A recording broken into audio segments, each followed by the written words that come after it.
going to share with you the 5 most dangerous neighborhoods in Phoenix. Now, by no means are we saying you should not live in one of these cities. We're just reporting the information, the data.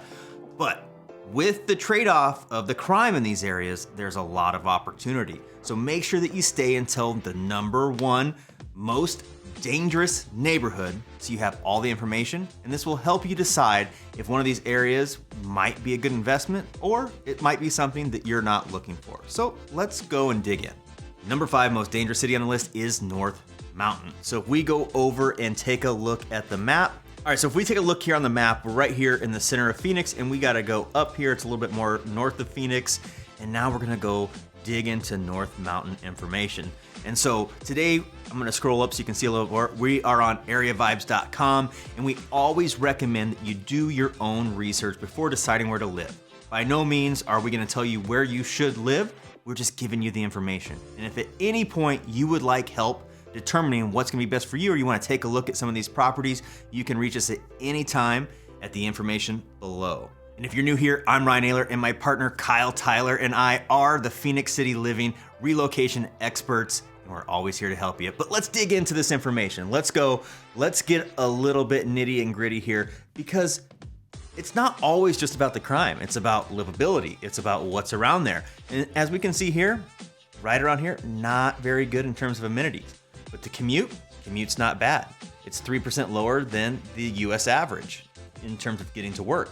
Cost of living is actually 8% less than average, but there is higher crime. That's the trade-off. There's always pros and cons. The employment's about a B-, but you're close to hospitals, pharmacies, doctor's offices. So it's very, there's a lot of these options in this area. And then in housing, it's fairly affordable. $217,000 plus a little bit of change is the median price here. So there's lower and there's higher. There's a lot of opportunity to be able to get houses and renovate them. And as the area grows, it could really bring a lot of income later on. If you're renting it out, if you end up selling it as an investment, there's a lot of opportunity in these places. Now here's another trade-off. Schools are an F. But a lot of people, or the people here, 18 total ratings, they like the area. So it's very subjective. Let's go on to the next one. Number 4 on the list is South Mountain. So we are all the way up here, and now we are going to have to truck along, and here we are in the south part of Phoenix. And if we take a look at this, well, now we're kind of in the middle of the road. We only have one red, and that is the crime in this area. So we're gonna dig into the numbers a little bit here. And so amenities, there's a lot of parks, there's a lot of entertainment, there's a lot of food and drink places to go. So that's a very good pro.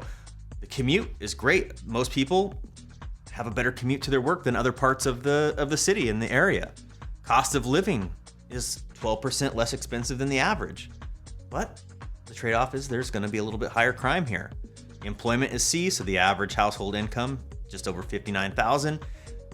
And there's a decent amount of hospitals, pharmacies, doctor's offices. But look at this, housing. Very affordable comparative to other places, especially if you have checked out some of our safest cities. And if you haven't watched that yet, you might want to watch that after this video. And schools, B. So schools are actually rated fairly good here based off of this website. That's what gets interesting about this. Knowing the neighborhoods is so important. Number 3 on the list is Encanto. So now we go back to the map up here. And we were down here at number 4, and then we're back up, and we're just above the heart of Phoenix right here. And if we look at the numbers here, same thing here. There's a lot of green, there's a little bit of yellow, and there's only one red based off of what we're seeing with the data here. And amenities, a lot of parks, entertainment, drink. The commute is much better than some places. Cost of living is actually better, but there is more crime here. Employment, the average about 59,000.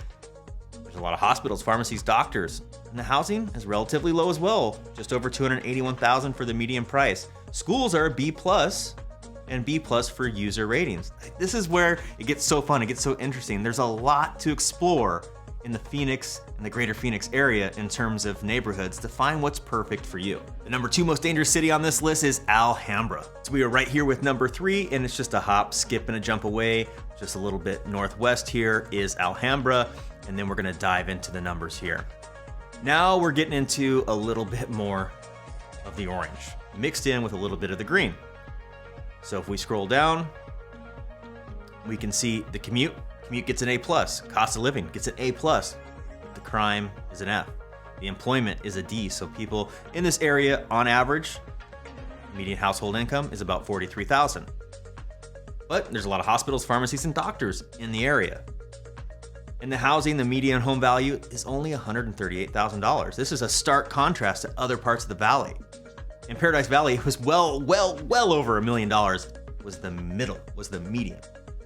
It's much different here in this area. Another trade-off is schools is a D-, and the user ratings are a little bit lower. So out of 9 ratings, I mean, it's a very small sample size, but the people that rated said they didn't really like the area. But there are people that do like the area. And the number 1 most dangerous city on this list is Central City. So we were up here with number 2, and we're gonna go down, and it's just around the heart of Phoenix, just a little bit east right here. And let's go look. And this one is actually kind of spread a little bit differently than what we've seen in some of the others. And so let's go and dig into the numbers here. Now, amenities, there's less parks, less entertainment, less food and drink. But the commute, A+, you're right by the heart of Phoenix. Cost of living, 15% less expensive than average, but there's more crime. That's a trade-off. The employment is a little bit lower in terms of the median household income. But health and safety, hospitals, pharmacies, doctors, very close, very dense. Housing, still relatively low, just over $220,000 is the median home value. The schools are D-, and the customer ratings, there's only 4, is a C+. So I think you see what we're getting at. Is every city around Phoenix, but then every neighborhood has its pros, has its cons. And that's the big thing, is just doing your research. And if you want help finding out the information, having the insider scoop of what we know, we've been here. I've been in and around Phoenix for almost 4 decades. So you get to know of all the ins and outs, and we can help people determine, hey, this neighborhood might be good for what you're looking for, but you might want to consider this one. If you're looking for an investment, you might want to look at some of these cities.